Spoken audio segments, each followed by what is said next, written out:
What's up, everyone? Shane here with KNAC, and I'm back talking about another full-on metal takeover at the Hollywood Palladium that happened on June 25th, 2026, with Killswitch Engage, Machine Head, Iron Reagan, and Havoc. The Palladium in LA is a great mid-sized venue with a cap of about 4,000, and I'm pretty sure this show was sold out. It was packed solid. First off, Los Angeles, I completely forgot it was the World Cup and it was a game taking place that day, so it was an absolute madhouse trying to get there from work. Traffic was so bad and such a nightmare. I unfortunately missed Havoc, which sucks because I always hate missing solid bands, and they ripped. But anyway, from what I heard from the photographers, they absolutely killed it.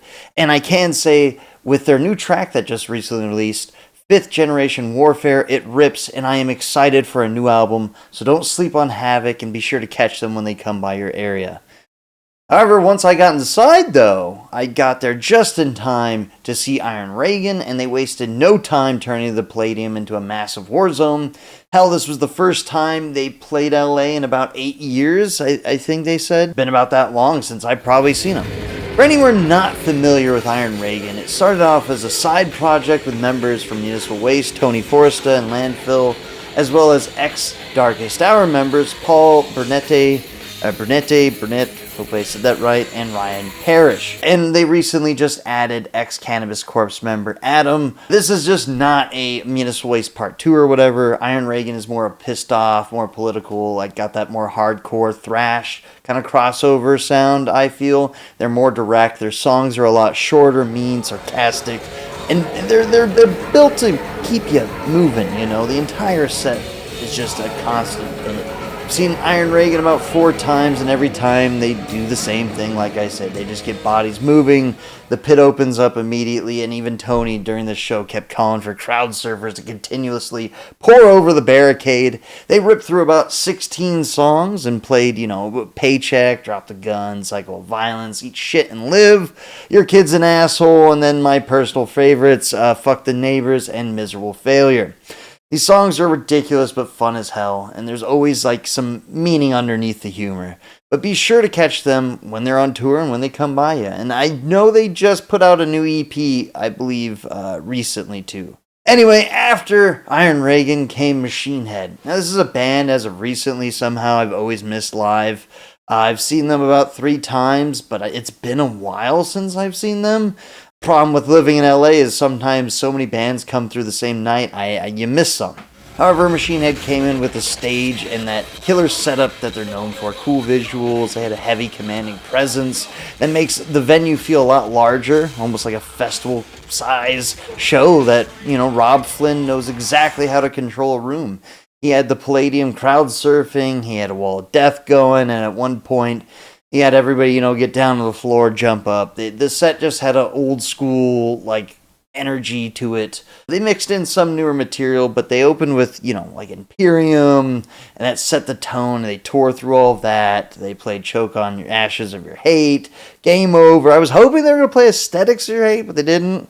However, one of the coolest visual moments was during Game Over, where it got all dark and red, but then it just sucked for taking pictures. It was terrible, but it looked evil, it felt heavy, and it matched the mood perfectly. I gotta say, Rob can shred, and I totally forgot how good of a guitarist he is. It was just incredible watching him that up close, just shred. They played actually one of my favorite songs, Davidian. That riff, hits like a bat to your face, and that was the closing song. Hearing everybody scream along to that song in those moments just makes you remember why Machine Head's been around this long. They're heavy, polished, intense, and still fully capable of making a room lose its mind. Hope to see them more, and I'm going to make it more of a priority to catch them when they come through live. And last but not least was time for the headlining act that we all came there to see, which was Killswitch Engage. I haven't seen Killswitch in a while. I believe last time I saw them was a festival, but this was an old school set. Hell, they played some songs off the first 3 records, and this entire set just showed when a band has built trust with its fans for decades. I was in the front row right before the barricade, and it was packed with security photographers and nonstop crowd surfers. You could barely move down there sometimes. Adam, the guitarist, was like running around like a maniac. Jesse was commanding the whole room. The visuals were great. The entire energy was like an arena. I would say this whole show. Hell, even Jesse jumped out and started crowd surfing. But they started off strong with like, This Is Absolution, The End of Heartache. It's a kick-ass start to their set. From there, they went to Aftermath, A Bid Farewell in Due Time, The Sons of Man, Unleashed, Hate by Design, Where It Dies. I mean, they kept playing like, they played some songs off the last album, The Consequences, but it was mostly older stuff. And then I have to say, when a band gets to this point and they actually care about the fans, somebody got genuinely hurt in the pit, probably slipped, fell, I don't know. But to stop the show, and Jesse pointed out right away and noticed it, took his time and made sure that that fan was taken care of. He did the stoppage. Security had to rush out and go grab that guy. But when a band pays attention to how people are, doing in the audience, that means they genuinely care. And I've seen some bands do it, and it's always great. I will always call out that behavior because sometimes, these shows are very physical. You get in the pit, it's supposed to get your aggression out in a positive, violent way, if that makes sense. But we always look out for each other, and if you fall down to the pit, somebody's going to make sure to get you back up and get you moving. And that's exactly what happened when somebody got hurt. They called it, and then Jesse saw it, stopped it. And even during the stoppage, some drunk asshole was like trying to fight somebody, and Jesse's like, "What are you doing, dude? Stop, what the fuck?" and called that guy out. It was great. This is a band that genuinely cares about their fans. And it was a great example of how bands should act when these kind of situations arise. Killswitch brought the energy right back up with, The Signal Fire, I Believe, Daylight Dies, Rose of Sharon, This Fire. And then they closed off with like metalcore classics, My Curse and My Last Serenade.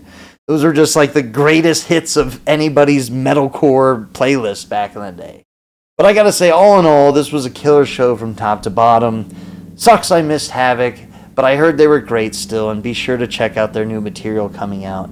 And Iron Reagan brought the thrash riffs, and they kicked ass, as always. Machine Head delivered a heavy arena-sized beatdown inside the Palladium, and Killswitch Engage reminded everybody why they are still one of the most loved and reliable live bands in modern metal still. Now they have dates running from August till November this year. Be sure to catch Killswitch live when they come near you. And for KNAC, I'm Shane, and I'll see you at the next show. Take care.